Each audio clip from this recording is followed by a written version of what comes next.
अस्सलामु अलैकुम वरहमतुल्लाहि वबरकातुहू। नाजरीन, प्रोग्राम दुनिया मेरे आगे के साथ मैं हूँ आपका मेज़बान फिरदौस जमाल। नाजरीन, उर्दू के मशहूर शायर मिर्ज़ा असदुल्ला गालिब ने कहा था, बाज़ीचे अतफ़ाल है दुनिया मेरे आगे, होता है शब व रोज़ तमाशा मेरे आगे। गोहात में जुनबिश नहीं आँखों में तो दम है, रहने दो सागर व मीना मेरे आगे। हम मशरबो हम प्याला वो हमराज है मेरा, गालिब को बुरा क्यों कहूँ अच्छा मेरे आगे। और ईमान मुझे रोके तो कुफर मुझे खींचे, काबा मेरे पीछे है कलीसा मेरे आगे। कुछ ऐसी ही सूरत हाल इस वक्त से दुनिया की है और कुछ ऐसी ही सूरत हाल इस वक्त वतन अजीज़ पाकिस्तान की है। तो आज कुछ अपने मुल्की हालात के ऊपर और कुछ इंटरनेशनल इश्यूज़ के ऊपर हम बात करेंगे। सबसे पहले हमारे आज की टॉप स्टोरीज़ पे एक नज़र डालते हैं।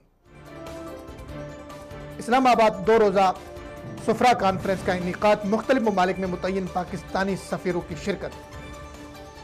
साबिक वज़ीर दाखिला चौधरी निसार की पुरहंगम प्रेस कॉन्फ्रेंस, हुकूमत पर तनकीद मगर नून लीग को भी नहीं बख्शा।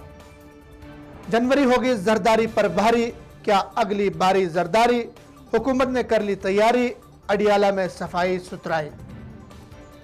आलमी जरीदे फोर्ड मैगजीन ने साल 2019 के लिए सयाहती ममालिक में पाकिस्तान को टॉप 10 में रखा। सऊदी काबीना की तश्कील 9, वजीर खारजा आदिल अल जुबैर की जगह इब्राहिम अल अस्साफ वजीर खारजा मुकर्रर। अफगानिस्तान का पाकिस्तान में नई सफीर की तैनाती और सफारती चैलेंजेस। आर्मी चीफ ने 22 दहशतगर्दों को सजाए मौत, 15 को कैद की तौसीक कर दी। मारब में यमनी फौज का हमला, ईरानी हिमायत याफ्ता 40 हौसी बागी हलाक। यमन की ताज़ा सूरत हाल। पाक फौज ने मुख्तलिफ मसालिक और जमातों के उलमाए कराम को वजीरिस्तान का दौरा कराया। अमेरिका में खलाई मखलूक की आमद का चर्चा, क्या हकीकत क्या अफसाना।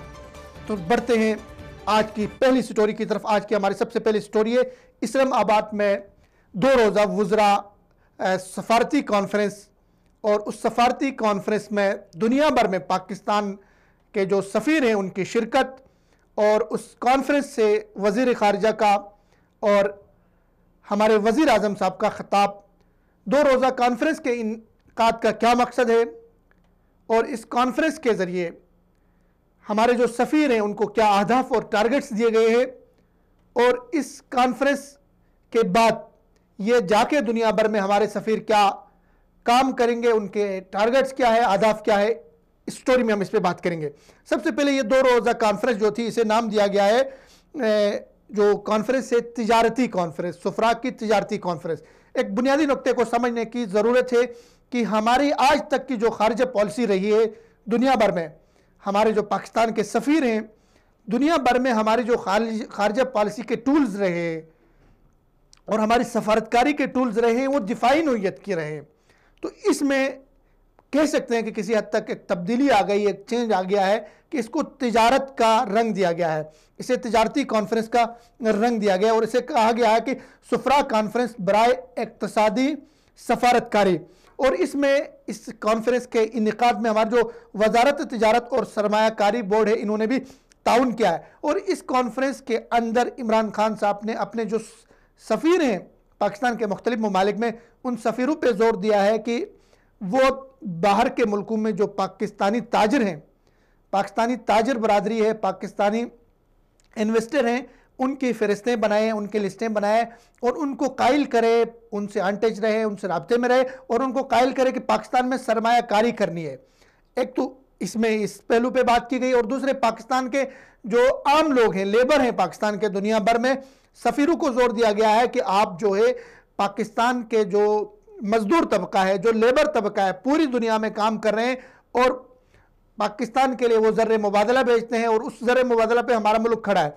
तो सफ़ीरों के लिए इमरान खान साहब ने खुसूसी तौर पे ये हिदायत की है कि आप इन 2 तबकात को, एक हमारी जो ताजर बरादरी है बैरून मुल्क, उनके साथ राब्ते में रहे, उनके मसाइल को देखे और उनको कायल करें कि किस तरह वो पाकिस्तान में आके इन्वेस्ट कर सकते हैं, और उनके इन्वेस्ट करने के राहों में, रास्ते में जो मुश्किलात हैं, पेचीदगियाँ हैं, जो चैलेंजेस हैं, उनको दूर करने के लिए खुद प्राइम मिनिस्टर हाउस में ऑफिस कायम किया गया है। इसी तरह बैरून मुल्क जो पाकिस्तानी मजदूर हैं, लेबर है, उनको दरपेश जो मुश्किलात हैं, चैलेंजेस हैं, वहाँ कानूनी उनके लिए जो मसाइल हैं, उनके हल करने के लिए खुसूसी तौर पे वज़ीर आज़म साहब ने सफारतकारों को हिदायत जारी की हैं। और इसी तरह वज़ीर आज़म साहब ने अपनी तकरीर में इस बात पे भी ज़ोर दिया कि जो अफ्रीकी ममालिक हैं, अफ्रीकी जो कंट्रीज़ हैं, वहाँ के लिए हमारे जो एक्सपोर्ट है उसको बढ़ाया जाए, क्योंकि हम अभी इस लेवल पे नहीं है कि यूरोप तक हमारे एक्सपोर्ट जाए, लेकिन अफ्रीकी जो ममालिक हैं वहाँ कोशिश किया जाए कि उसको खुसूसी टारगेट बनाया जाए, खुसूसी हद बना के पाकिस्तान की जो पैदावार है, पाकिस्तान की जो चीज़ें हैं, पाकिस्तान में जो चीज़ें हम बाहर एक्सपोर्ट कर सकते हैं, उन चीज़ों को अफ्रीकी ममालिक को खुसूसी तौर पे अफ्रीका की मंडियों को खुसूसी टारगेट करने की हिदायत की गई। इसी तरह इस कॉन्फ्रेंस में, सफारती कॉन्फ्रेंस में मसले कश्मीर के ऊपर भी बात हो गई है कि किस तरह आपने दुनिया में मसले कश्मीर को उजागर करना है और आलमी बरादरी को किस तरह कश्मीर इशू के ऊपर खड़ा करना है। कश्मीर की जो हकीकी सूरत हाल है, वहाँ पे जो लाशें गिर रही हैं, वहाँ पे जो इंसानी हुकूक की वायलेशन हो रही है, इस पे कश्मीरी कौम के हवाले से उनके जज्बात आलमी बरादरी तक पहुँचाना है पाकिस्तानी सफ़ीरों की जिम्मेदारी है। और इमरान खान साहब ने इस मौके पर जो मलेशिया में पाकिस्तानी सफ़ीर हैं उनकी तारीफ़ की है, उनको खड़ा किया और उनकी तारीफ़ की, उनको अप्रिशिएट किया कि उन्होंने मलेशिया में बहुत अच्छा काम किया है। तो बुनियादी तौर पे ये सफारतकारी की जो कॉन्फ्रेंस थी सफ़ीरों की इस्लामाबाद में, ये बड़ी अहमियत की हामिल थी। ये नई हुकूमत ने बहुत अच्छा काम किया, जबकि इससे पहले हमारे इल्म में है कि पाकिस्तानी जो सफ़ीर सऊदी अरब में थे और इसी तरह अमेरिका में जो सफ़ीर था पाकिस्तान का और कनाडा में पाकिस्तान का जो सफ़ीर था, इसी तरह कई और ममालिक में पाकिस्तानी जो सफ़ीर थे उनका तबादला किया गया है। तो नई हुकूमत की बुनियादी ये कोशिश है कि वो जो हमारे बैरून ममालिक हमारे सफ़ीर हैं, सफारतकार हैं, वो एक्टिव हो जाए, वो सरगर्म हो जाए, वो अच्छा रोल प्ले करे पाकिस्तान को वहाँ पे उन ममालिक के अंदर पेश करने में। वज़ीर ख़ारजा साहब ने एक बात की निशानदेही की कि पाकिस्तान का इमेज अभी तक मनफी इमेज बाहर की दुनिया में मौजूद है, दहशतगर्दी के हवाले से भी और इसी तरह हमारे जो दुश्मन ममालिक हैं उनके प्रोपेगेंडा की वजह से भी पाकिस्तान का एक मनफी इमेज उन ममालिक में है। उसको ख़त्म करना पाकिस्तान के जो सफारतकार हैं उनकी बुनियादी जिम्मेदारी है कि आप वहाँ पे पाकिस्तान के सफ़ीर हैं, आप वहाँ पे अपने बिज़नेस चमकाने के लिए, अपने ज़ाती ताल्लुकात बनाने के लिए नहीं गए, बल्कि आप पाकिस्तान की वहाँ पे नुमाइंदगी कर रहे हैं। पाकिस्तान का अच्छा इमेज वहाँ के मुख्तलिफ़ कम्यूनिटीज़ के ऊपर, वहाँ के मुख्तलिफ़ तबक़ात के ऊपर, वहाँ के आम लोगों के ऊपर, वहाँ के सियासतदानों के ऊपर और वहाँ पाकिस्तान के लिए बेहतर लॉबिंग करना पाकिस्तानी सफारतकारों की जिम्मेदारी है। और लग ऐसा रहा है कि हमारी जो हुकूमत है वो दो हवालों से बहुत अच्छी पेशरफ्त कर रही है सफारतकारी के महाज में। एक तो ये कि आज से पहले जितने ममालिक में हमारे सफ़ीर थे, बदकिस्मती से पाकिस्तान का ये अलमिया रहा है कि इन सफ़ीरों को सियासी बुनियादों पर तैनात किया गया या ऐसे ताल्लुकात को इस्तेमाल करते हुए रुश्वत खा के उनको तैनात किया गया जिनका वजारत ख़ारिजा से कोई ताल्लुक़ ही नहीं था, जिनको नहीं मालूम था कि सफारतकारी क्या होती है, वो प्रोफेशनल नहीं थे इस फील्ड में, उनको इल्म नहीं था कि सफारतकारी कितनी नाजुक काम है। किसी मुल्क में जाके आप सफारतकारी करते हैं, वहाँ के अपने मुल्क की सियासत को और आलमी बरादरी के साथ किस तरह रिश्ते इस्तवार करने। तो इस हुकूमत ने ये इक़दाम किया है कि आपके बाद जो भी सफ़ीर जिस भी मुल्क में लगेगा पाकिस्तान का, वो वजारत ख़ारिजा के लीगल चैनल से जाएगा, लीगल रास्ते से जाएगा।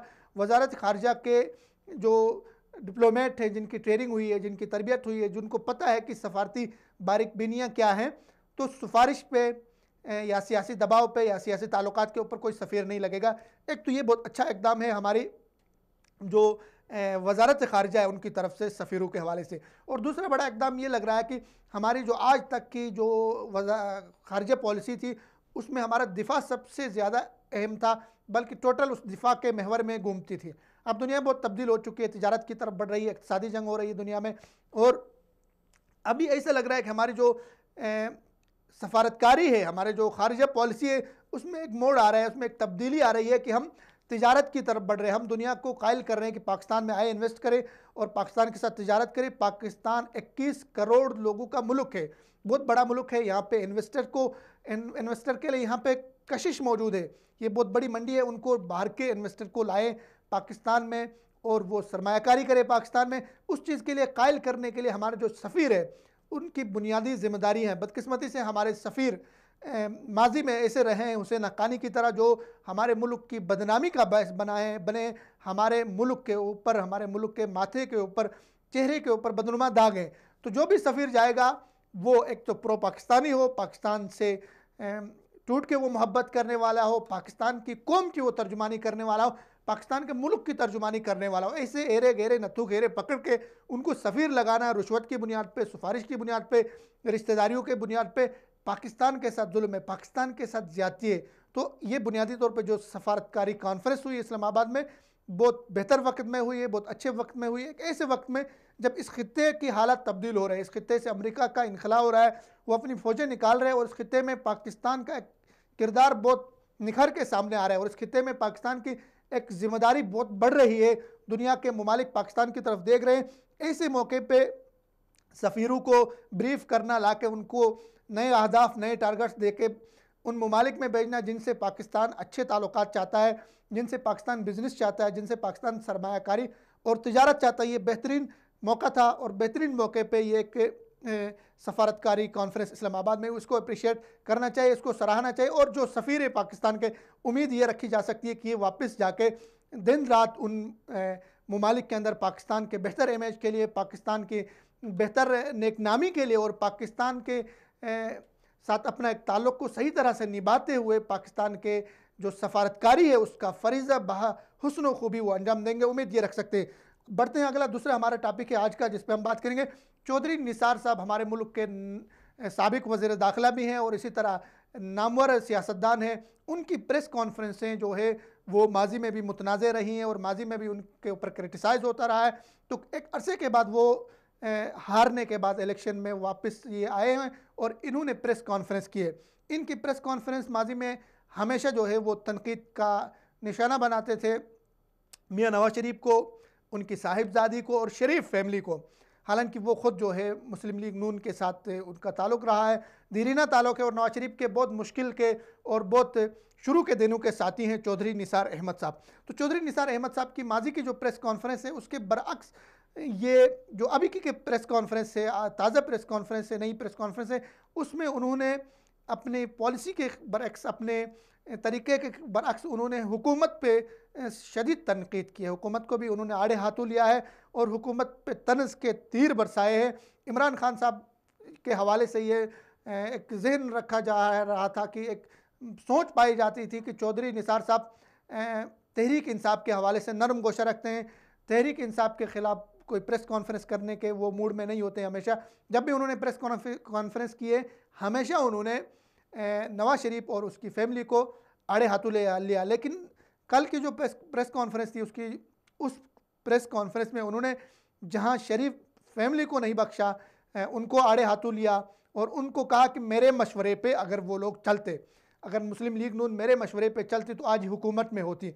लेकिन ये उन्होंने नहीं बताया कि उनका क्या मशवरे था, उनका मशवरा क्या था, ये नहीं बताया। अलबत्ता उन्होंने इतना बताया कि मैंने उनसे कहा था, मैंने कोई बड़ा मुतालबा उनसे नहीं किया था, कोई नाजायज़ मुतालबा नहीं किया था। मैंने मुस्लिम लीग नून से ये कहा था कि थोड़ा ज़ुबान को फ़ौज और अदलिया के हवाले से नरम रखें, अपने अल्फाज के चुनाव में एहतियात करें जब फ़ौज और अदलिया पे तनकीद हो रही है। तो चौधरी निसार का कहना है मैंने ये मशवरा दिया था। अब चौधरी निसार ने ये वजाहत नहीं की कि उन्होंने ऐसा क्या मशवरा दिया था जिस पर अमल करके मुस्लिम लीग नून हुकूमत में आ सकती थी, इसकी उन्होंने वजाहत नहीं की। दूसरी तरफ उन्होंने हुकूमत जो है इस वक्त तहरीक इंसाफ की, उनको शदीद तनकीद का निशाना बनाया, उनको क्रिटिसाइज़ किया और उन पर तनकीद करते हुए कहा कि मोदी के साथ, नरेंद्र मोदी के साथ मुज़ाकरात के लिए हुकूमत झुकती जा रही है और तरले कर रही है, उसकी मिन्नतें कर रही है। मोदी वहाँ से, जो मोदी मुसलमानों का दुश्मन है, जो मोदी पाकिस्तान का दुश्मन है, हुकूमत उस मोदी से मुज़ाकरात करने के लिए उसकी मिन्नतें कर रही है। ये कहना था चौधरी निसार अली साहब का। और इसी तरह चौधरी निसार अली साहब ने यह भी कहा हुकूमत को कि जो कॉरिडोर खोलने की बात हो रही करतारपुरा सिखों के लिए, वो हुकूमत का फ़ैसला नहीं था, वो फ़ैसला आर्मी चीफ़ का था, उसको अप्रिशिएट करना चाहिए। लेकिन हुकूमत उसमें खामखा का क्रेडिट ले रही है, ये सिर्फ आर्मी चीफ़ का फ़ैसला था। ये कहना है चौधरी निसार अली साहब का। और इसी तरह चौधरी निसार अली ख़ान साहब का ये भी कहना है कि हुकूमत जो एहतसाब कर रही है, ये लग ऐसा रहा है कि ये एहतसाब शफाफ नहीं हो रहा है। उसमें उन्होंने हुकूमत को ये भी कहा कि हुकूमत एहतसाब इदारों के ज़रिए करना चाहिए। नेब और अदलिया एहतसाब करती है, लेकिन हुकूमत उसका खाम में क्रेडिट लेके इस एहतसाब को मुतनाज़ बना रही है। चौधरी निसार अली खान साहब का ये भी कहना था कि किसी भी मुल्क के लिए जब एहतसाब मुतनाज़ बनता है तो वो उस मुल्क के लिए, उसके बका के लिए, उसके अमन आश्ती के लिए, उसके फ्यूचर और मुस्तकबल के लिए वो ज़हर कातिल होता है। इसी तरह चौधरी निसार अली साहब ने और भी बहुत सारी बातें की, जिसमें उन्होंने मुज़ाकरात के हवाले से इंडिया को बहुत ज़्यादा क्रिटिसाइज़ किया। और मोदी जो इंडिया में कर रहा है इस वक्त, मुसलमानों के साथ जो कर रहा है और इलेक्शन करीब आते वो जो कुछ कर रहा है, उस पर भी चौधरी निसार अली खान साहब ने बहुत ज़्यादा क्रिटिसाइज़ किया। अपने इलेक्शन के हवाले से भी उन्होंने बताया कि मुझे किसी तरह की मायूसी नहीं है, मैंने इक़्तिदार की सियासत कभी नहीं की है। तो चौधरी निसार अली साहब इस वक्त जिन्होंने प्रेस कॉन्फ्रेंस जो उन्होंने की, उनकी प्रेस कॉन्फ्रेंस को जहां मुस्लिम लीग नून की तरफ से तनकीद का निशाना बनाया जा रहा है, वहीं पे माजी में जिस तरह PTI तहरीक इंसाफ उनके लिए मोहब्बतें निचावर करती थी, उनके लिए मुखालफत उसकी नहीं हो रही थी। चौधरी निसार को एक मर्द हुर समझा जाता था मुस्लिम लीग नून के अंदर। तो कल की प्रेस कॉन्फ्रेंस के बाद चौधरी निसार अली साहब के ऊपर भी शदीद किस्म की तनकीद हो रही है तहरीक इंसाफ की तरफ से। चौधरी निसार अली साहब इन दिनों पे बिल्कुल फारिग बैठे हैं, उनके पास कोई ड्यूटी, कोई जिम्मेदारी ना तो मुस्लिम लीग नून की तरफ से ना हुकूमत की तरफ से उनके ऊपर कोई जिम्मेदारी है, क्योंकि उन्होंने मुस्लिम लीग नून को छोड़ा हुआ है। तो बहुत सारे लोग उन पे ये तनकीद भी करते हैं कि नवाज़ शरीफ पे जब भी मुश्किल वक्त आता है चौधरी निसार साथ नहीं होते हैं, जबकि चौधरी निसार का ये दावा है कि वो जब भी मुश्किल वक्त आया है, मसाइब आए हैं, इम्तहानात आए हैं मियाँ नवाज़ शरीफ पर सियासी, उन सब में चौधरी निसार नवाज़ शरीफ के शाना बशाना रहे और उनके साथ कुर्बानियाँ देते रहे और उनको मशवरे देते रहे। तो आखिरी बार चौधरी निसार को गिला ये है, चौधरी निसार को शिकवा ये है कि आखिरी बार हुकूमत ने जो मुस्लिम लीग नून की थी तब उनके मशवरे नहीं माने चौधरी निसार के। अगर वो मशवरे मानती तो आज वो हुकूमत कर रही होती, आज नवाज़ शरीफ को जो पेशियाँ है वो भुगतनी नहीं पड़ रही थी। चौधरी निसार अली साहब के हवाले से ये बात है कि वो ज़्यादा जो नाला थे मियाँ नवाज़ शरीफ साहब से, बराह रास्त उनसे नाला नहीं थे, बल्कि उनकी जो साहिबजादी है, उनकी जो एक्टिविटीज़ हैं, उनके जो ट्विटर अकाउंट है और इस तरह जो सीनियर क़यादत है मुस्लिम लीग नून की, उसको नज़रअंदाज करके जिस तरह मरीम नवाज़ साहिबा आगे आ रही थी, तो उस वक्त से चौधरी निसार अली साहब जो है उनके तहफ़्फ़ुज़ात थे पार्टी के अंदर, उनके ख़दशात थे, वरना वो बहुत करीब समझे जाते थे शरीफ फैमिली के, और ख़ास कर शहबाज शरीफ के साथ उनके बहुत याराने थे और दोनों GHQ तक जाके मुलाकातें करते थे, जर्नैलों के साथ उठते बैठते थे, तो उनके बहुत अच्छे याराने थे। लेकिन मरीम नवाज़ साहिबा ने जिन लोगों को पार्टी से बदज़न किया, जिन लोगों को पार्टी से बाहर निकालने में किरदार अदा किया और पार्टी के अंदर से ऐसे लोग खड़े किए जो पार्टी पे तनकीद करने वाले हैं, तो उनमें एक चौधरी निसार अली साहब भी है। ये भी मरीम नवाज़ का मुस्लिम लीग नून के वर्कर्स के नाम तोहफ़ा है कि जो साल हर साल से पार्टी के अंदर से सीनियर क़यादत थी, उनको इग्नोर करके, उनको नज़रअंदाज करके मरीम साहिबा जिस तरह इलेक्शन से पहले सामने आती रही, बेनज़ीर सानी बनने की कोशिश करती रही, उसका ना उनकी पार्टी को कोई फ़ायदा हुआ, बल्कि बहुत सीनियर जो शख्सियात थी जिन्होंने मुस्लिम लीग नून के लिए कुर्बानियाँ दी थी, नवाज़ शरीफ के साथ मुश्किल वक्त में खड़े हुए थे, वो पार्टी से अलग हो गए, जिनमें चौधरी निसार अली साहब भी एक बहुत बड़ा नाम है। अब PTI ने, तहरीक इंसाफ की हुकूमत ने इस जो के प्रेस कॉन्फ्रेंस से साबिक वज़ीर दाखिला की, इस पर कोई तबसरा उन्होंने नहीं किया। शायद वो अभी भी उम्मीद में है कि चौधरी निसार अली साहब उनकी तरफ आए, उनमें शमूलियत इख्तियार करें, ये उम्मीद शायद वो लोग रख रहे हैं PTI और तहरीक इंसाफ की हुकूमत। बढ़ते हैं, अगला हमारा जो टॉपिक है वो जनवरी होगी जरदारी पे बाहरी।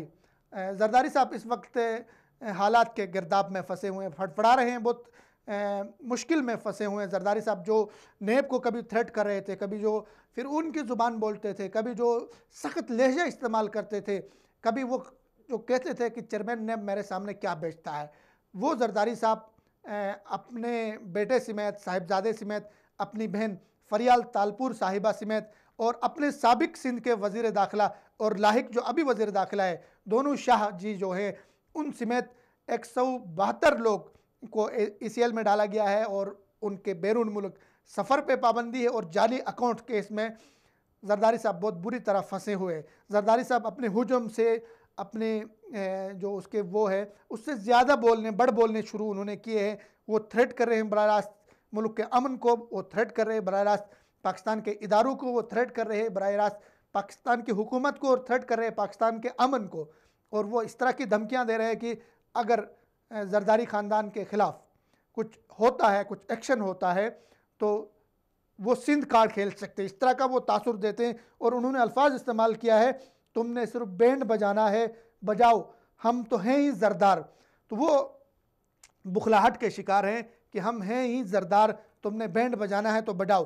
तो ये इस तरह का तासुर दे रहे हैं कि ये जो है एहतसाब जो हो रहा है वो शफाफ नहीं हो रहा है, वो जरदारी ख़ानदान के ख़िलाफ़ हो रहा है, वो जरदारी फैमिली के ख़िलाफ़ हो रहा है। यहाँ देखने की बात यह कि जरदारी साहिब जिन अकाउंट्स में, जिन जाली अकाउंट्स में जरदारी साहब का नाम आया, जिस ओमनी ग्रुप में जरदारी साहब का नाम आया, और उन अकाउंट्स के हवाले से जिस तरह के होशरबा इंकशाफात हुए, जिस तरह की चीज़ें सामने आई कि उन जाली अकाउंट से किस तरह जरदारी साहब के ख़र्चे चलते थे, उन जाली अकाउंट से किस तरह जरदारी साहब ने 110 बैरून ममालिक सफ़र किए, और उन जाली अकाउंट से किस तरह जरदारी साहब की प्रॉपर्टीज़ खरीदी गई, किस तरह जरदारी साहब का साहिब के जो है जो साहिबजादे थे, बिलावल हाउस के घर के जो है खर्चे चलते रहे, उनके कुत्ते के खर्चे चलते रहे, उनके बकरे के सदक़े जो बकरे सदक़े किए थे उनके खर्चे चलते रहे, जरदारी साहब के कपड़ों की इस्त्री के खर्चे, ये सारे जाली अकाउंट से चलते रहे। और ऐसे जाली अकाउंट जिनमें बहुत सारे ऐसे लोगों के नाम पे थे जिनकी अपनी ज़िंदगी के अकाउंट्स बंद हो चुके हैं, जिनकी अपनी ज़िंदगी की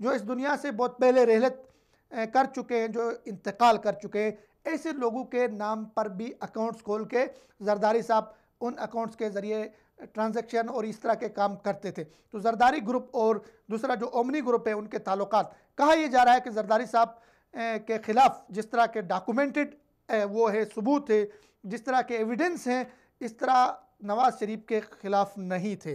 जरदारी के हवाले से ये कहा जाता है ये हुकूमत कह रही है, ये अपोजिशन नहीं बल्कि हुकूमत कह रही है। और इसी तरह आम लोग ये कह रहे हैं कि जरदारी जो है, जो कहता था कभी एक जरदारी सब पे भारी, तो करप्शन के मामले में भी एक जरदारी सब पे भारी निकला है। जरदारी के जो जिस तरह के चीज़ें सामने आ रही है, एक तो पाकिस्तानी कौम का सर शर्म से झुक रहा है, और इसी तरह पाकिस्तानी कौम के लिए आलमिया है कि किस तरह के लोगों को हमने अपने ऊपर मुसल्लत किया, किस तरह के लोग हमारे ऊपर मुसल्लत रहे, किस तरह हमारे मुल्क के कौमी ख़जाने को लूटा गया।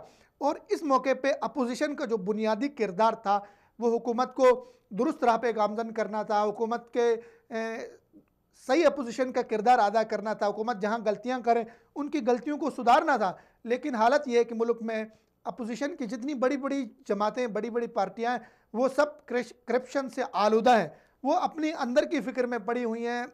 अपोजिशन की बड़ी जमात है मुस्लिम लीग नून, उनके अपने मसाइल हैं, वो इस बात पे सोच रही है किस तरह मियां नवाज शरीफ को दोबारा 7 साल कैद से निकाला जाए, उनके जुर्माने कम किए जाए। इसी तरह दूसरी जो जमात है जरदारी की, उसमें प्रेस कॉन्फ्रेंस हमेशा इसी पे हो रही है, उस पर यही बातें हो रही हैं कि किस तरह करप्शन से जो इल्ज़ामात है इससे बरी किया जाए।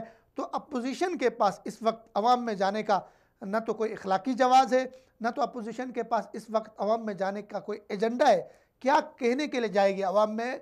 अगर अवाम में जाती है तो ये कहेगी कि हमारा एहतसाब हो रहा है, अवाम में जाएगी तो ये कहेगी कि हम हमारे साथ जुल्म हो रहा है, हमारे साथ ज्यादती हो रही है। जो अवाम 40 साल तक इनके जुल्म, इनके जबर, इनकी नाइंसाफ़ियाँ, इनकी बदइनवानियाँ, इनके डाके, इनकी चोरियाँ, इनकी करप्शन के शिकार रहे, जो अवाम जिनके घर के चूल्हे नहीं जलते रहे, जो अवाम जिनके सामने चीज़ें खुल के सामने आ रही है कि किस तरह इन लोगों ने मिल के मुल्क को लूटा है, किस तरह इन्होंने यहाँ से जायदादें उठा के, यहाँ से पैसा गरीबों का छीन के, यहाँ से मुल्क का असासे छीन के बाहर मुल्क, बैरून मुल्क, न्यूयॉर्क में, दूसरे ममालिक के अंदर, दूसरे शहरों के अंदर किस तरह इन्होंने जायदादें बनाई, किस तरह प्रॉपर्टीज़ बनाए, किस तरह अपनी तिजारत को खड़ा किया, किस तरह इस गरीब मुल्क के बच्चे बच्चे को कर्ज में मकरूज़ किया, किस तरह इसके आम शहरी को मुतासिर किया, किस तरह हमारे मुल्क को कर्ज़ों के बोझ तले दबाया। तो अपोजिशन के पास इस वक्त कोई अखलाकी जवाज़ नहीं अवाम में जाने का। अपोजिशन के पास इस वक्त कोई चीखने चिल्लाना, इनकी चीखें, इनका चिल्लाना सिर्फ इसलिए है कि इनको एहतसाब से बचाया जाए। ये इस वक्त हर तरह के एग्रीमेंट करने के लिए हुकूमत के साथ तैयार हैं कि ये इनकी सज़ाएँ ना हो जाए। हुकूमत वक्त की भी बुनियादी जिम्मेदारी है कि अगर वो एहतसाब के अमल में सच्चे हैं, अगर वो एहतसाब के अमल में शफाफ एहतसाब चाहते हैं, तो हुकूमत को 2-3 इकदाम करने पड़ेंगे। एक, सबसे पहले इनकी चीखें, इनका चिल्लाना, इनका रोना धोना, इसको इग्नोर करे। हुकूमत किसी प्रेशर में ना आए, हुकूमत इन चीज़ों को बिल्कुल इग्नोर करें, इसको नज़रअंदाज करें और इनको इंसाफ के कटहरे में खड़े करे और इन्होंने जो जायदाद लूटी है इस मुल्क की, इन्होंने जो खजाने को कौमी लूटा है, नुकसान पहुंचाया कौमी खजाने को, जिस तरह की करप्शन की, जितनी करप्शन की है वो सारा मुल्क का पैसा है, इस मुल्क के बच्चों का पैसा है, इस मुल्क के मुस्तकबल का पैसा है, उसको अपने इस मुल्क में वापस लाया जाए। इनकी जो जायदादें सिर्फ जब्त करना काफ़ी नहीं है, ओमनी ग्रुप, जरदारी ग्रुप, शरीफ फैमिली की ये जायदादें जब्त करना काफ़ी नहीं है। ये पाकिस्तानी कौम का पैसा है, पाकिस्तानी आम आदमी का पैसा है। जब भी किसी मुल्क में दो क्लासें हो और एक क्लास बहुत अमीर हो, दूसरी क्लास गरीब हो, तो उस वक्त याद रखो जो अमीर क्लास होती है वो गरीब क्लास के चोरियां करके, उनकी करप्शन करके, उनके पेट काट के वो अमीर हो चुके होते हैं। तो जब भी दुनिया में इस तरह के, हमारे मुल्क में जिस तरह के है कि गरीब आदमी को जो है बैंक से कोई कर्जा देने के लिए तैयार नहीं होता है, उसकी कोई सिफारिश करने के लिए तैयार नहीं होती, और सिंध हुकूमत जो है वो 22 अरब के जो है कर्जे दे रही ओमनी ग्रुप को, जरदारी ग्रुप को। तो इस वक्त एहतसाब का अमल साफ और शफाफ होना चाहिए, और जो भी हुकूमत में अगर कोई ऐसा करप्ट फ़र्द हुकूमत में शामिल हो, या वो अपोजिशन में हो या किसी और इदारे में हो, सब के ख़िलाफ़ एहतसाब, यकसा एहतसाब होना चाहिए, और इसी से मुल्क आगे जाएगा। बढ़ते हैं अगली हमारी तीसरी स्टोरी की तरफ। बड़ी अहम स्टोरी है। हमारे मुल्क में जो मुख्तलिफ मकातिब फ़िक्र है, मुख्तलिफ जमातें हैं, मुख्तलिफ तंजीमें हैं, जो माजी में एक दूसरे के ख़िलाफ़ फतवे देती रही है, एक दूसरे के ख़िलाफ़ कुफ्र के फतवे देती रही है, और एक दूसरे के ख़िलाफ़ सेक्टेरियन बेस के ऊपर कत्ल गारत भी करती रही है। उन तंजीमों के जो ज़ुअमा हैं, उन तंजीमों के जो लीडरान हैं, उन तंजीमों के जो उलमा हैं, जो सरकर्दा हैं, उनके एक वफ़द को पाक फ़ौज ने वज़ीरिस्तान का दौरा कराया। वो तस्वीरें उनकी आई हैं सोशल मीडिया में, उनकी तस्वीरें वायरल हो गई हैं। पाक फ़ौज ने उनको वज़ीरिस्तान का दौरा कराया, जो कभी एक दूसरे के साथ हाथ मिलने के लिए तैयार नहीं थे, कभी एक दूसरे के साथ बैठने के लिए तैयार नहीं थे, कभी एक दूसरे के वजूद को तस्लीम नहीं कर रहे थे। उन सब को पाक फ़ौज ने वज़ीरिस्तान का दौरा कराया, इस्लामाबाद से हेलीकॉप्टर में बिठाया, एक हेलीकॉप्टर में वहाँ पे एक बस पे सवार हो गए, और एक जगह पे लंच किया, एक जगह पे ग्रुप फ़ोटो बना दी। तो ये, इसको सोशल मीडिया में कुछ लोग क्रिटिसाइज़ भी करते, लेकिन मैं इसको अप्रिशिएट करूँगा। देर आयत दुरुस्त आयत, बहुत अच्छा, और ये पाक फ़ौज का बहुत अच्छा कारनामा है, अगरचे बहुत लेट है, लेकिन पाक फ़ौज को भी यहाँ पे सलाम पेश करना चाहूँगा कि हमारी जो मुल्क के अंदर जो मुख्तलिफ़ तंजीमें थी, मुख्तलिफ़ इदारे के लोग थे, मुख्तलिफ वो एक दूसरे के लिए नफ़रतें थी, उनको किसी न किसी जगह पे जमा करने की पाक फ़ौज ने कोशिश की है। इस पर हम तफसीलन बात कर लेंगे कि इस पर क्या मकासद थे, उनको क्यों वज़ीरिस्तान लेकर गए। तो यहाँ पे ये मैं बताता चलूँ कि ये कौन कौन जमातें थी जिनको पाक फ़ौज ने वज़ीरिस्तान का दौरा कराया। इनमें सिपाही साहबा के जो लीडर थे अहमद लुधियानवी साहब, जो अभी सिपाही साहबा से अहले सुन्नत वल जमात बन गई है, उनके जो अहमद लुधियानवी साहब थे, मौलाना अहमद लुधियानवी साहब, वो इस दौरे में शामिल थे।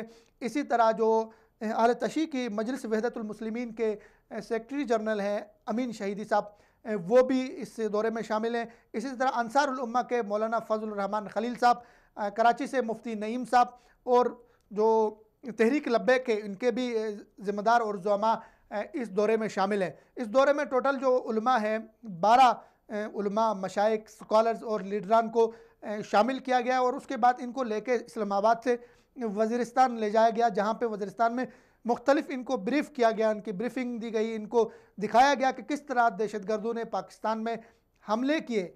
उनमें वो ठिकाने दिखाए गए दहशतगर्दों के कि वो किस तरह उन दहशतगर्दों ने पाकिस्तान के मासूमों को कत्ल किया, पाकिस्तान की अवाम को कत्ल किया, और वहाँ पे उनको दिखाया गया कि किस तरह बाहर की एजेंसियाँ, बाहर के ममालिक पाकिस्तान में इन दहशतगर्दों के ज़रिए किस तरह पाकिस्तानी कौम का खून बहाया, किस तरह पाकिस्तानी गलियों में, मस्जिदों में, मार्केटों में पाकिस्तानियों का, बेगुनाहों का लहू बहाया। तो इन उलमा को वहाँ पे ये एहसास भी दिलाया गया कि आपकी पार्टियों के, आपकी जमातों के अंदर बहुत सारे ऐसे लोग थे जो दुश्मन के आलाए कार बने, दुश्मन के लिए उनकी जो ग्रेट गेम थी दुश्मन की, उनकी साजिश का शिकार हो गए। इनको एविडेंस के साथ, इनको वहाँ पे सबूतों के साथ दिखाया गया कि किस तरह दुश्मन ने पाकिस्तान की पीठ पे वार करने की कोशिश की, पाकिस्तान को नुकसान पहुँचाने की कोशिश की, किस तरह आपके कारकुन, आपकी जमातों के कारकुन वहाँ पे इस्तेमाल हो गए। तो इस जो दौरा था ये पाकिस्तानी कौम को सराहना चाहिए कि हमारे यहाँ एक अरसे से जो फ़िरकावारियत थी, एक अरसे से जो कत्ल गारत थी, एक अरसे से जो उठ के एक दूसरे को मार रहे थे, कम अज़ कम इस दौरे के बाद, एक जगह पे बैठने के बाद इन चीज़ों में कमी आ जाएगा। इख्तलाफ अच्छी बात है, इख्तलाफ होना चाहिए, फ़िक्री इख्तलाफ भी होना चाहिए, इल्मी इख्तलाफ भी होना चाहिए। इख्तलाफ इल्मी बुनियादों पर हो, इख्तलाफ ऐसा ना हो जो इख्तलाफ हमारे आपस में एक दूसरे की गर्दनें कटाने पे, काटने पे, एक दूसरे की मस्जिद में जाके मारने पे मुंतज हो। ऐसा इख्तलाफ ना हो जो इख्तलाफ पाकिस्तान के अमन और आश्ती को ख़राब करे, जो जिस इख्तलाफ की बुनियाद पे हमारे जो नौजवान नस्ल है वो ख़राब हो जाए, वो असला उठाए, बंदूक उठाए, किताब की बजाय, दलील की बजाय वो एक दूसरे के वजूद को ख़त्म करने के दर पे हो, तो ऐसा इख्तलाफ फितना है। उस फितने की सरकोबी ज़रूरी है। तो इसके लिए पाक फ़ौज ने कदम उठाया है, बहुत काबिल तारीफ़ कदम है, उसको सराहना चाहिए, उसको अप्रिशिएट करना चाहिए। इसको इस वक्त कुछ जज्बाती किस्म के इन तंजीमों से वाबस्ता नौजवान, जो इन मौलानों से वाबस्ता थे, इन उलमा से वाबस्ता थे, इनके फॉलोअर्स थे, इनके पीछे चलने वाले थे, वो बड़े जज्बाती हो गए हैं। वो जो है अपने क़यादत को मलामत कर रहे हैं, अपनी क़यादत को लान तान कर रहे हैं, और वो उनको क्रिटिसाइज़ कर रहे हैं, उन पर तनकीद कर रहे हैं। मैं समझता हूँ ज़ाती तौर पर कि ये बिल्कुल गलत कर रहे हैं, ये दुरुस्त नहीं है। आपकी क़यादत पहले गलत थी, अब गलत नहीं है। पहले एक दूसरे के साथ बैठने के लिए तैयार नहीं थी, अब बैठिए। तो आप इसको सराहें, आप इसको अप्रिशिएट करें। ये बहुत अच्छा कदम है, ये पाकिस्तान के लिए, हमारे अमन और आश्ती के लिए, हमारे मुल्क के लिए, हमारी उन तंजीमों के अपने लिए भी ये बहुत अच्छा है, बहुत बेहतर है कि आप डायलाग को फ़रोग़ दे दें, मुज़ाकरात करें। आपके जो इशूज़ हैं बिटवीन दो तंजीमों के, बिटवीन दो मसालिक के दरमियान जो इख्तलाफात हैं, उनको डायलाग के ज़रिए, कानून साजी के ज़रिए, अगर कहीं एक दूसरे पे तबर्रा हो रही है, मुक़द्दस हस्तियों पर तबर्रा हो रही है, तो उसको कानून साजी के ज़रिए, पार्लियामेंट के ज़रिए, उसको जो है कानून के ज़रिए, और हमारे जो सिक्योरिटी फोर्सेस है उनके ज़रिए इसको रोकने की कोशिश करें, बजाय इसके कि आप खुद असला उठाएँ, बजाय इसके कि आप उठ के फतवेबाजी करें, बजाय इसके कि हमारे माशरे को तबाह करें, बजाय इसके कि हमारे दुश्मन को मौका दे कि वो हमारे दरमियान दाखिल होकर आपस में हमारी कौम को, हमारे तंजीमों को, हमारे उलमा को, हमारी मसाजिद को और हमारे इस्लामी मराकिज़ को जलाए। मुझे याद है 99 में भारत के 22 जासूस पाकिस्तान में पकड़े गए, और जो मुख्तलिफ़ मसालिक की आड़ में थे, मुख्तलिफ़ मसालिक का उन्होंने रूप धारा हुआ था, मुख्तलिफ़ जो है मस्जिदों में थे, मुख्तलिफ़ मसालिक में थे। उनका काम ये था, जो 22 थे उनको कोई इशूज़ ऐसे थे वो सामने नहीं आ सके मीडिया में, लेकिन ये एक हकीकत है कि वो 22 जासूस इंडिया के बैठे हुए थे, हिंदू थे, लेकिन वो मुख्तलिफ़ जमातों में, मुख्तलिफ़ तंजीमों में घुसे हुए थे। वो पाकिस्तान को अदम इस्तेहकाम से दो चार करना चाह रहे थे, पाकिस्तान में फ़िरकावारियत को फ़रोग़ देना चाह रहे थे, पाकिस्तान को सफ़ाई हस्ती से मिटाने के लिए काम करना चाह रहे थे। तो ये बहुत अच्छा कदम है पाक फ़ौज ने जो उठाया है। हमारे उलमाए कराम को वज़ीरिस्तान का दौरा करवाया, वो वज़ीरिस्तान की यात्रा पर गए। इसमें जो तनकीद हो रही है, बहुत सती किस्म की तनकीद हो रही है, और बहुत सारे लोग जो सती किस्म के, जिनको ये इन उलमा का वहाँ जाके एक टेबल पे बैठना पसंद नहीं आया। इसमें दो तरह के लोग हैं कि हमारा जो लिबरल तबका है, उन्हें तो हमेशा खून चाहिए होता है, उनके मुंह को खून लगाए। वो कभी भी नहीं चाहेगा कि पाकिस्तान के जो उलमाए कराम हैं मुख्तलिफ़ मसालिक के, वो आपस में मिल बैठें, वो आपस में बैठ के अमन आश्ती की बात करें, अपने मसाइल को आपस में बैठ के हल करें। वो कभी भी ये नहीं चाहेगा। लिहाजा हमारे जो लिबरल तबका है, जो सेकुलर तबका है, उलमा के वज़ीरिस्तान जाने पे, इन जमातों के आपस में एक दूसरे से हाथ मिलाने पे, इन जमातों के एक दूसरे के साथ तस्वीरें बनवाने पे, उन्हें बड़ी सख्त किस्म की तकलीफ़ है, तो बड़ी सख्त किस्म की तकलीफ़ में मुब्तला है हमारे लिबरल तबका। दूसरा हमारा जुनूनी तबका है, लिबरल के मुकाबले में जो मजहबी जुनूनियत का हामिल है। इसमें तमाम तंजीमों के अंदर भी लोग शामिल हैं, फ़िरक़ों के अंदर भी ऐसे लोग हैं जिनको हमेशा मार दाड़ की जिनकी सोच है, जिनकी सोच यही है कि दूसरे के वजूद को ख़त्म करना है, दूसरे के वजूद को बर्दाश्त नहीं करना है, दूसरे का वजूद जो है उनके लिए काबिल कबूल नहीं है। वो भी बड़े बेचैन है, वो भी बड़े परेशान है। तो इस वक्त हमारी जो मजहबी क़यादत है, हमारे जो जमातों के कायदीन हैं, उनके ऊपर ये ज़िम्मेदारी बनती है कि वज़ीरिस्तान के दौरे के बाद एक हम फ़िक्री तौर पर हमारे दुश्मन के ख़िलाफ़ एक बयानिया तरतीब दे दें। जिस तरह हमारे दुश्मन ने हमारे ख़िलाफ़ मुख्तलिफ़ बयानिया तरतीब दिए, ये इस वक्त बयानियों की जंग है। आपका कौमी बयानिया, आपका मुल्की बयानिया और आपका इस्लामी बयानिया ऐसे वाज़े हो, दो टोक हो कि दुश्मन उसमें रखना ना डाल सके, दुश्मन उसमें नाकबजनी ना कर सके, दुश्मन उसके ज़रिए से आपको नुकसान पहुँचाने की कोशिश ना कर सके।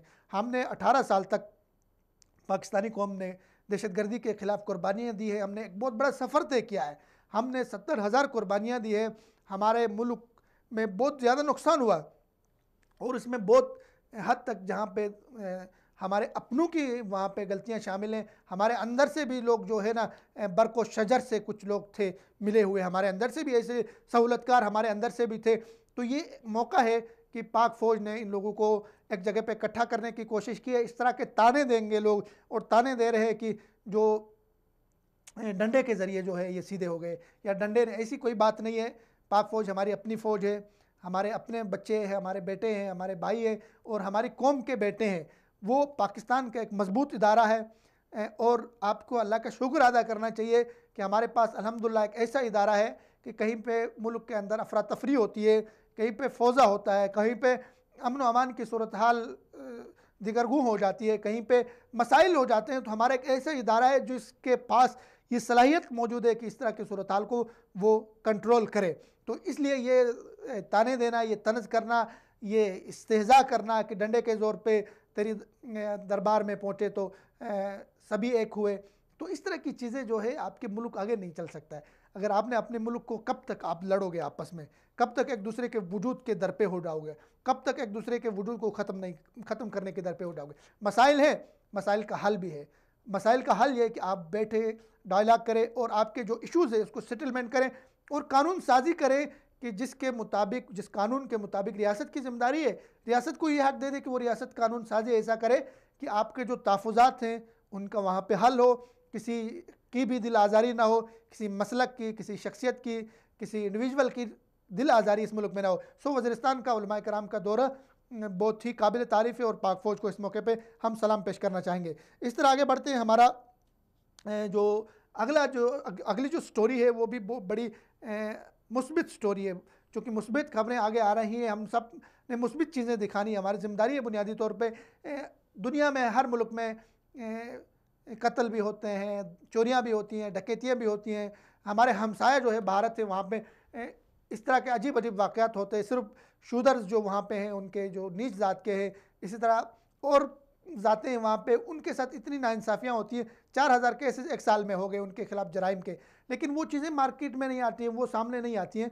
तो हमें भी अपने मुल्क के हवाले से मुस्बित चीज़ें दिखाने की कोशिश करनी चाहिए, पाकिस्तान का रोशन चेहरा दिखाएं। इसका मतलब ये नहीं है कि हम गलतियों को रिपोर्ट ना करें, गलतियों को भी रिपोर्ट करें, गलतियों पे बात करनी चाहिए, इस्लाह की भी कोशिश करनी है, लेकिन साथ साथ बहुत सारी चीज़ें हमारे मुल्क की मुस्बित हैं जिनको हमें सामने लाना चाहिए, और उसको सामने लाने से हमारा अपने मुल्क का फ़ायदा, हमारा मुल्क आगे जाएगा, हमारा मुल्क ऊपर उठेगा, और हमारे मुल्क की मईशत बेहतर होगी, हमारे मुल्क के आगे तरक्की करेगा। तो ख़बर ये है हमारे लिए आज की जो सबसे अच्छी खबर है वो ये है कि एक बैनुल अक़वामी जरीदा है फोर्ब्स मैगज़ीन, उन्होंने पाकिस्तान को दुनिया भर के उन्होंने मुख्तलिफ ममालिक की लिस्ट बनाई है, और उस लिस्ट में पाकिस्तान को टॉप 10 में रखा है कि टॉप 10 ममालिक में पाकिस्तान 8वें नंबर पे है, जहाँ सियाहत के फ़रोग के मौक़े, जहाँ सयाह जा सकते हैं, जहाँ लोग सैर व तफरीह के लिए जा सकते हैं। उन दुनिया के कितने खूबसूरत ममालिक हैं, उन ममालिक में पाकिस्तान को 8वें नंबर पर रखा है।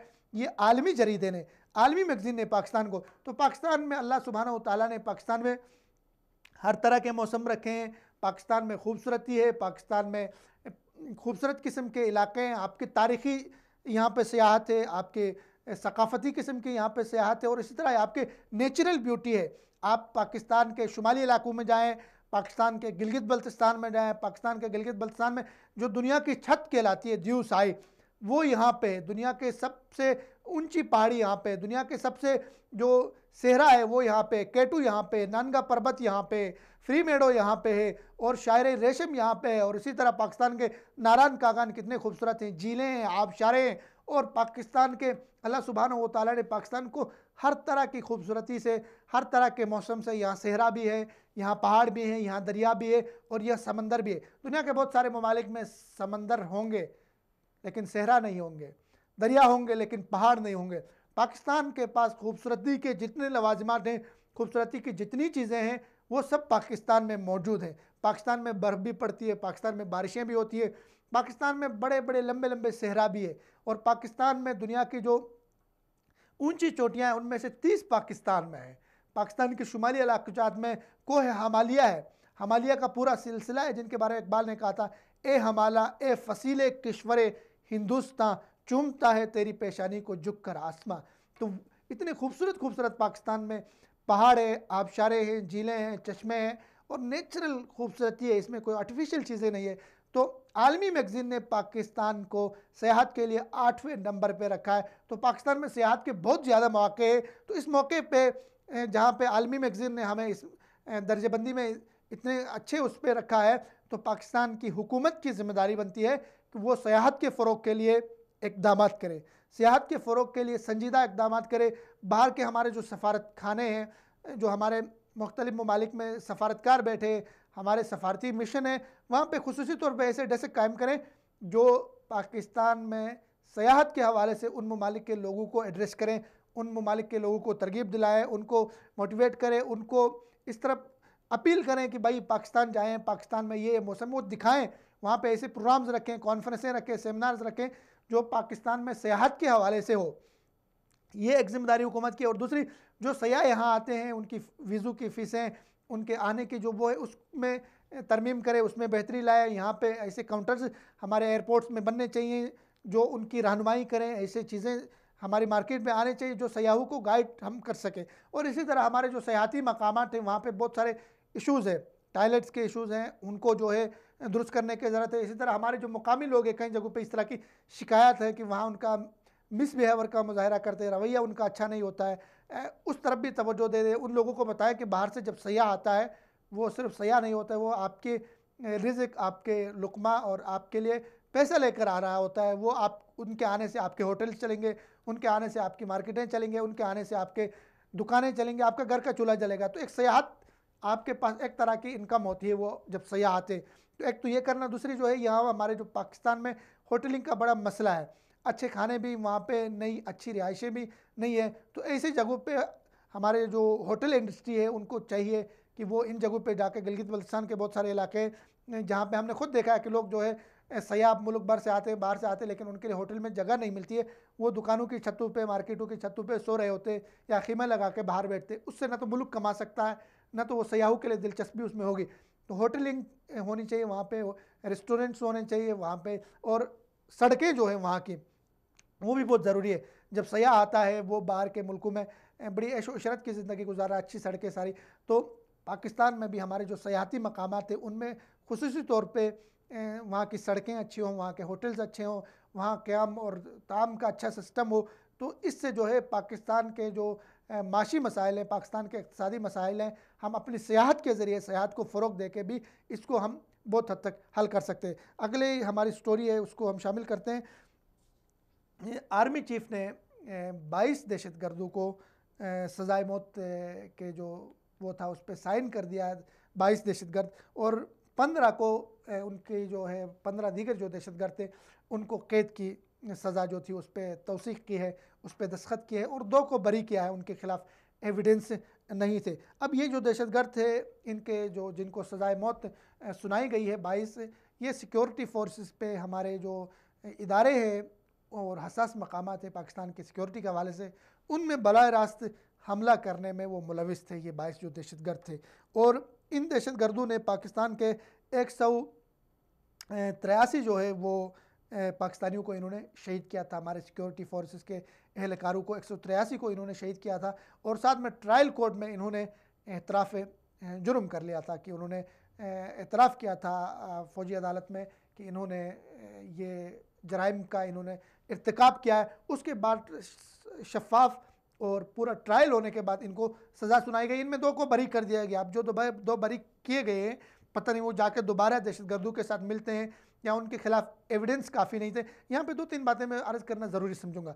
सबसे पहले हमारे यहाँ फ़ौजी अदालतों पे बहुत तनकीद होती रही। फ़ौजी अदालतें जब बनी तो हमारे जो सियासतदान थे उमूमन वो ज़्यादा इस पर तनकीद करते थे। फ़ौजी अदालतें किसी भी मुल्क में तब बनती है जब आपका मुल्क हालात जंग में होता है।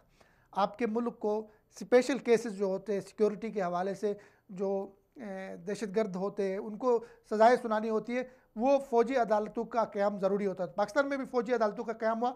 तनकीद ये की गई कि फ़ौजी अदालतें काम नहीं कर रही। फ़ौजी अदालतों ने बहुत अच्छा काम किया, उन्होंने दहशतगर्दों को सज़ाएँ सुनाई। और उससे पहले ये होता था कि हमारे जो आम जो अदालतें हैं वहाँ पे दहशतगर्द पकड़ा जाता था, उनको पेश किया जाता था, तो हमारे जो वकील हैं काले कोट पहन के आते थे वहाँ पे उसको छुड़ा के ले जाते थे। और वो दोबारा ऐसे केसेस रिकॉर्ड में हैं कि वो जिनको अदालतों से छुड़ा कर लेकर गए वो वापस जाके दोबारा से दहशतगर्दी के कामों में लग गए, दोबारा से अपने मिशन पे लग गए। तो उसकी वजह से ये ज़रूरत महसूस की गई कि फ़ौजी अदालतों का क़याम नागज़िर है। तो हमारी फ़ौज के अंदर जो खुसूसी अदालतें बनती है, ये हालत जंग में होती है दहशतगर्दों का ट्रायल करने के हवाले से। तो इन अदालतों में पूरा साफ़ और शफाफ ट्रायल होता है, वो अदालतें अपना काम करती है।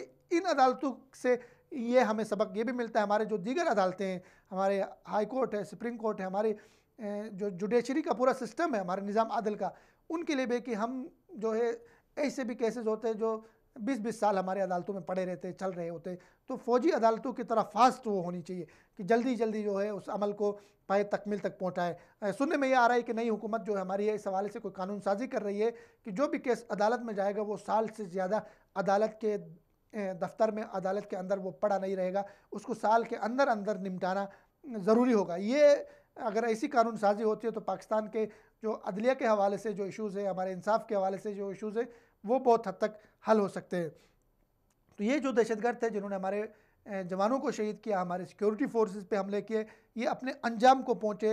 इनमें से 22 को सज़ाए मौत हुई और उनकी सज़ाए मौत के उस आर्डर के ऊपर हमारे जो आर्मी चीफ थे उन्होंने तौसीक कर दी। इसमें उन लोगों के लिए भी सबक है जो रियासत के ख़िलाफ़ हथियार उठाते हैं, उन लोगों के लिए भी सबक है जो गैरों के अहलकार बन के इस मुल्क में अमन व अमान की सूरत हाल को ख़राब करने की कोशिश करते हैं और पाकिस्तान को तबाह करने की कोशिश करते हैं। उनके लिए ये पैगाम है कि पाकिस्तान कमज़ोर मुल्क नहीं है, पाकिस्तान कोई एरा गेरा नतु खेरा मुल्क नहीं है, पाकिस्तान कोई नेपाल, भूटान, श्रीलंका के साइज़ का मुल्क नहीं है। पाकिस्तान एक एटमी क़ुव्वत है अल्हम्दुलिल्लाह, और पाकिस्तान के पास एक बेहतरीन और काबिल और एक अच्छी फ़ौज है। पाकिस्तान कोई लीबिया, शाम या इस तरह का मुल्क नहीं है कि जिसको दहशतगर्दी के ज़रिए तबाह किया जा सकता है।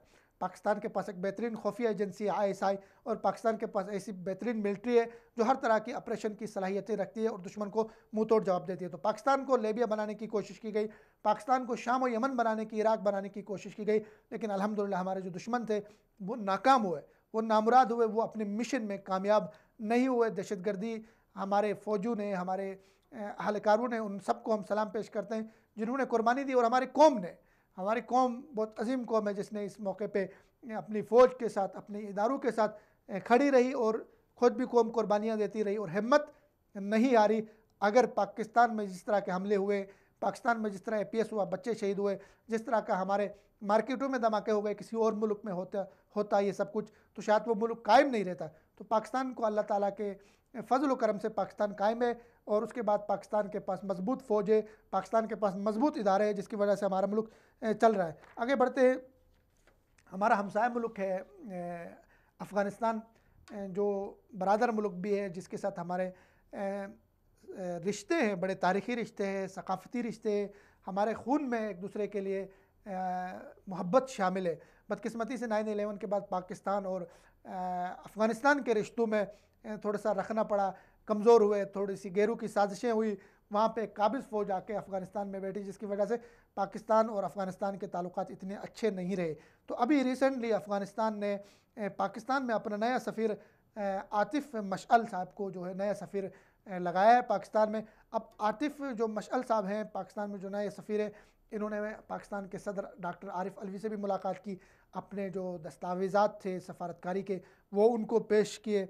तो पाकिस्तान में इसको बड़ा अच्छा वेलकम किया गया, जो अफ़गानिस्तान के नए सफ़ीर है आतिफ़ मशअल साहब को। आतिफ़ मशअल साहब के हवाले से मैं बताता चलूँ कि आतिफ़ मशअल साहब 2016 में उनकी जो क्रिकेट बोर्ड है उनके चेयरमैन थे, अफ़गानिस्तान के क्रिकेट बोर्ड के चेयरमैन थे, और उस हवाले से पाकिस्तान के साथ क्रिकेट को फ़रोग़ देने के लिए, दोस्ताना मैचेस कराने के लिए इन्होंने अच्छा किरदार अदा किया क्रिकेट को फ़रोग़ देने के लिए। उम्मीद ये की जा सकती है कि आतिफ़ मशअल साहब पाकिस्तान और अफ़गानिस्तान के ताल्लुकात को बेहतर बनाने में अपना किरदार अदा करेंगे। अगरचे आतिफ़ मशअल साहब को सफारतकारी के महाज में उनका कोई तजर्बा नहीं है साबिका, और लोग सवाल भी उठा रहे हैं कि एक ऐसे नातजर्बाकार को किस तरह एक ऐसे वक्त में जब अफ़गानिस्तान में बड़े अहम फ़ैसले हो रहे हैं, बड़ी अहम तब्दीलियाँ हो रही है, तो ऐसे वक्त में पाकिस्तान जैसे ज़िम्मेदार मुल्क में, इस्लामाबाद में, एक नातजर्बाकार को क्यों सफारतकार लगाया गया। लेकिन ये अफ़गानिस्तान का इंडिविजुअल मसला है, उनका अंदर का मसला है। हमारे मुल्क में वो सफ़ीर हैं, हम उसको खुशामदीद कहते हैं, हमारी कौम ने इसको खुशामदीद कहा,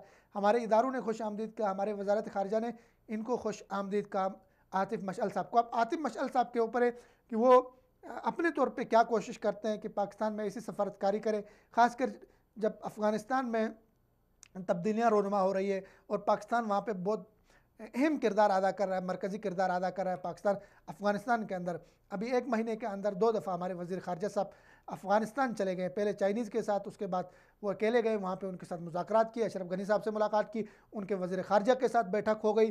तो अफ़गानिस्तान के अंदर अमन व आशती को कायम करने के लिए और अफ़गानिस्तान के अंदर जो है उनके मुस्तक़बल के हवाले से, उनके फ्यूचर के हवाले से जो फ़ैसले हो रहे हैं उसमें पाकिस्तान का मरकज़ी किरदार है। तो आतिफ़ मशअल साहब इस ज़मन में वो क्या अपनी खिदमत पेश कर रहे हैं, क्या करेंगे आगे, तो ये तो आने वाला वक्त बताएगा। लेकिन अफ़गानिस्तान के हवाले से एक बात मैं आपको बताते चलूँ कि अफ़गानिस्तान में अमन होगा और अफ़गानिस्तान में तरक्की होगी, अफ़गानिस्तान से गुर्बत ख़त्म होगी, अफ़गानिस्तान में बेहतरी होगी, अफ़गानिस्तान की कौम आगे बढ़ेगी, तो इसका फ़ायदा बराह रास्त पाकिस्तान को पहुँचेगा। अफ़गानिस्तान और पाकिस्तान के बार्डर एक है, हमारी सरहदें एक है, हमारे उस तरफ इस तरफ दोनों तरफ हमारे मुसलमान रह रहे हैं और दोनों के नुकसान और फ़ायदे एक के, दोनों के जो अफ़गानिस्तान में अगर नुकसान हो रहा है तो हमारा नुकसान हो रहा है बराह रास्त, अगर पाकिस्तान में नुकसान हो रहा है तो उनका नुकसान हो रहा है। तो ये एक इस्लामी सोच के साथ, एक इस्लामी फ़िक्र के साथ पाकिस्तान एक इस्लामी जमहूरी रियासत है और अफ़गानिस्तान भी, उनकी तारीख़ ऐसी है, उन्होंने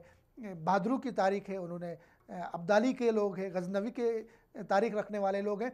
तो उम्मीद ये रख सकते हैं कि पाकिस्तान और अफ़गानिस्तान के ताल्लुकात आने वाले दिनों में बहुत बेहतर होंगे और साथ साथ अफ़गानिस्तान के अंदर जो भारत का इन्फ्लुएंस है, भारत के ट्रेनिंग कैंप है, भारत का जो है वहाँ पे एक किरदार है, उसको भी पाकिस्तान ने बात की है, वो भी कम होगा। वहाँ से जो पाकिस्तान की तरफ कुलभूषण आते रहे, दहशतगर्दी होती रही है अफ़गानिस्तान की तरफ से, तो उस पर भी उम्मीद ये रखी जा सकती है कि वहाँ उनके जो कौंसल खाने हैं जलालाबाद में और मुख्तलिफ़ जगहों पे 18 से ज़्यादा जो इंडियन कौंसल खाने हैं उसको भी ख़त्म किया जाएगा और अफ़गानी कौम के साथ पाकिस्तानी कौम के राब्ते होंगे, तिजारत होगी, सकाफ़ती वफूद का तबादला होगा और अफ़गानिस्तान एक बेहतर अफ़गानिस्तान, एक पुरअमन अफ़गानिस्तान, एक खिलता मुस्कुराता और बारूद की बू से दूर एक खूबसूरत अफ़गानिस्तान पाकिस्तान के अपने मफाद में। अगले हमारी स्टोरी है, सऊदी काबीना में तश्कील नो की गई है। सऊदी अरब जो हमारा बरादर इस्लामी मुल्क है, जिनके साथ हमारे दीराना रिश्ते हैं, जिनके साथ हमारा बड़े अच्छे ताल्लुकात थे, वहाँ की हुकूमत के साथ,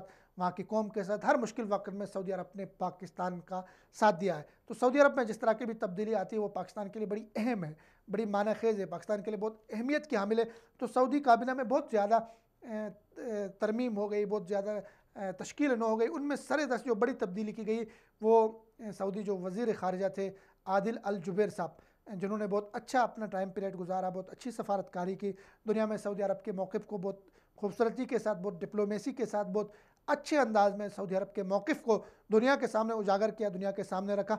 आदिल जुबैर साहब को वज़ीर ममलकत बराए उमूर ख़ारिजा बनाया गया, जबकि उनकी जगह पे एक दूसरी शख्सियत इब्राहिम अल अस्साफ़ साहब को जो है वो वज़ीर ख़ारिजा बनाया गया। इब्राहिम अल अस्साफ़ साहब जो है, इनके बारे में अगर बात करें तो ये अमेरिका में इन्होंने एमफिल भी अमेरिका से किया है और साथ में इन्होंने पीएचडी भी अमेरिका की यूनिवर्सिटी से किया और ये 70 के करीब इनकी उम्र है। तो पहले ये सऊदी अरब के जो माशी मामलात हैं, इक़्तिसादी मामलात हैं, उनको देखते थे, वज़ीर थे ये पाकिस्तान सऊदी अरब के जो माली उमूर के।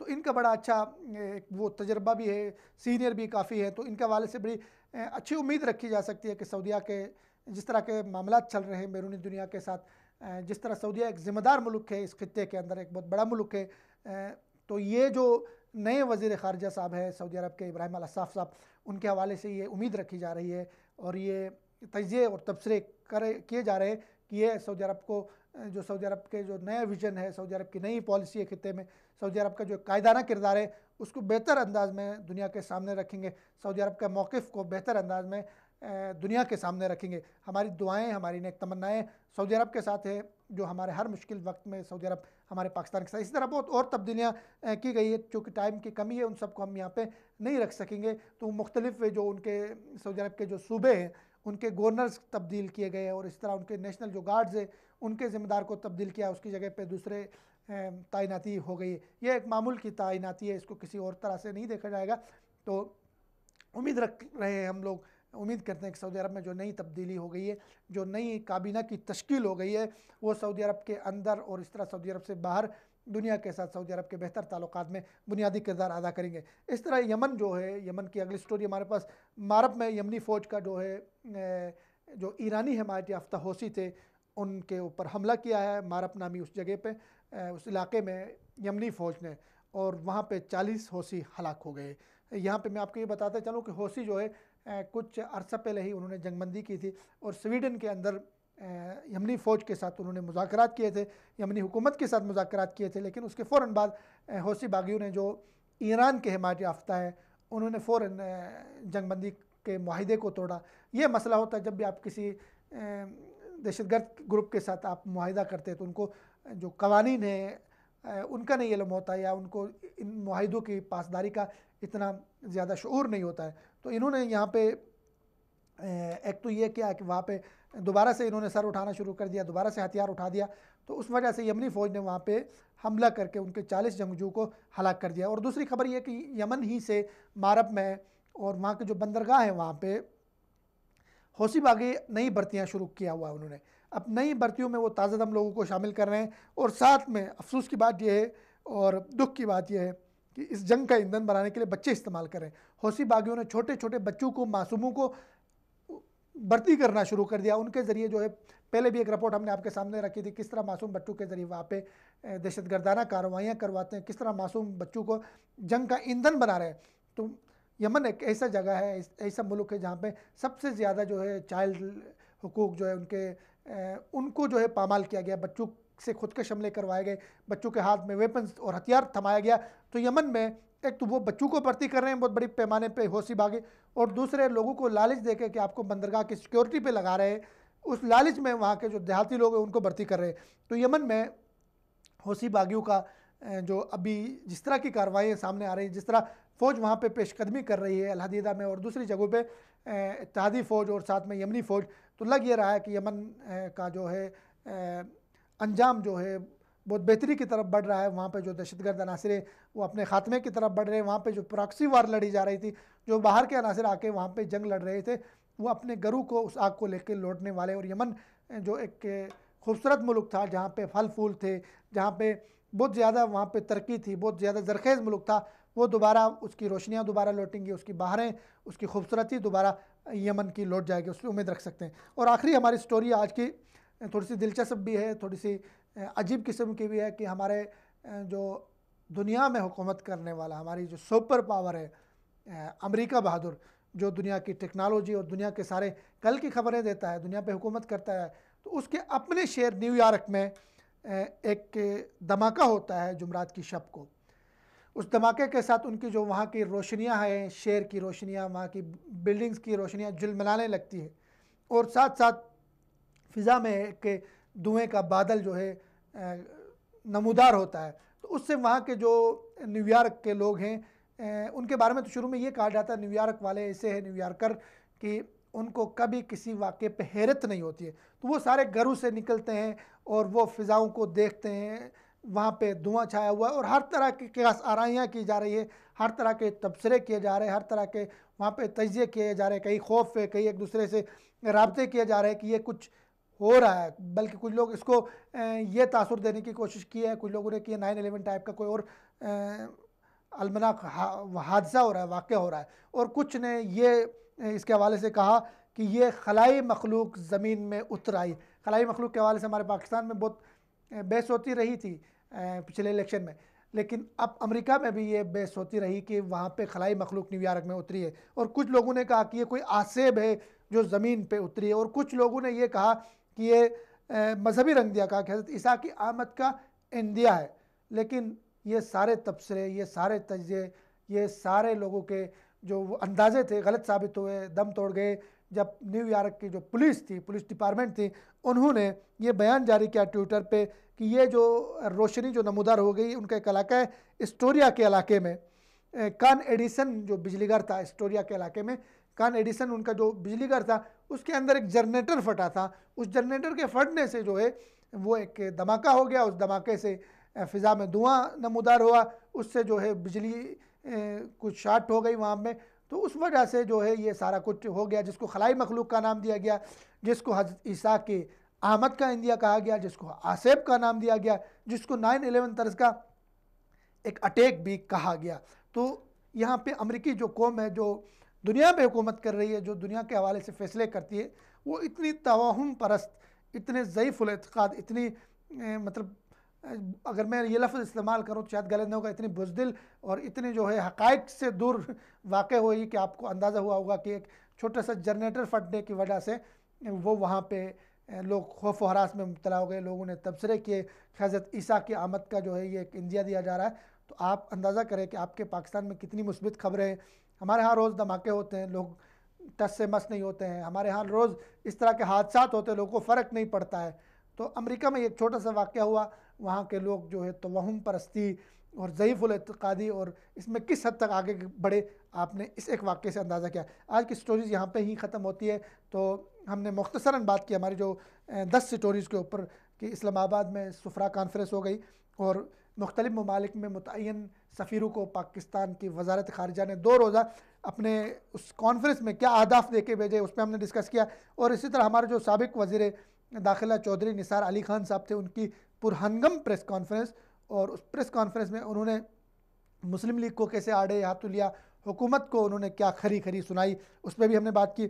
इसी तरह जनवरी होगी जरदारी पे बारी, क्या अगली बारी जरदारी हुकूमत ने कर ली तैयारी, अडियाला में सफाई सुथराई, तो क्या जरदारी साहब नवाज शरीफ साहब को अडियाला में कोट लखपत में ज्वाइन करेंगे, इस पर भी बात की। और इसी तरह पाकिस्तान में सयाहत के फ़रोग के लिए और पाकिस्तान के नाम को आलमी जरीदे ने जो टॉप 10 में रखा, 8वें नंबर पे रखा, उस पर हमने बात की। और पाकिस्तान में सयाहत के मौक़े के ऊपर बात की, सयाहत की जगहों के ऊपर बात की, और पाकिस्तान में सयाहत के फ़रोग के लिए हुकूमत को क्या करना चाहिए, इस पर भी हमने बात की। और इसी तरह हमने बात की सऊदी काबीना की तश्कील 9, वज़ीर ख़ारिजा आदिल अल जुबैर की जगह इब्राहिम अल अस्साफ़ की तैनाती, और सऊदी पाक ताल्लुकात और उनसे उम्मीदें और उनके लिए नेक तमन्नाएँ। इसी तरह अफ़गानिस्तान में जो अफ़गानिस्तान का पाकिस्तान में नए सफ़ीर आतिफ़ मशअल साहब के हवाले से बात की कि उनकी तैनाती, पाक अफ़गान ताल्लुकात और उनको जो दरपेश चैलेंजेस है, इस पर भी हमने बात की। इसी तरह यमन के जो मारब में है, वहाँ पे यमनी फ़ौज के हाथों 40 दहशतगर्द हौसी बागियों की हलाकत, उस पर हमने बात की।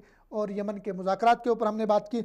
आर्मी चीफ़ ने 22 दहशतगर्दों को जो सज़ा सुनाई, उस पर हमने बात की। उसके अलावा दहशतगर्दी के वाक़यात में जो 2 बरी हो गए, 15 को कैद की सज़ा हो गई, उस पर भी हमने बात की। फ़ौजी अदालतों को हमने ठग दिया।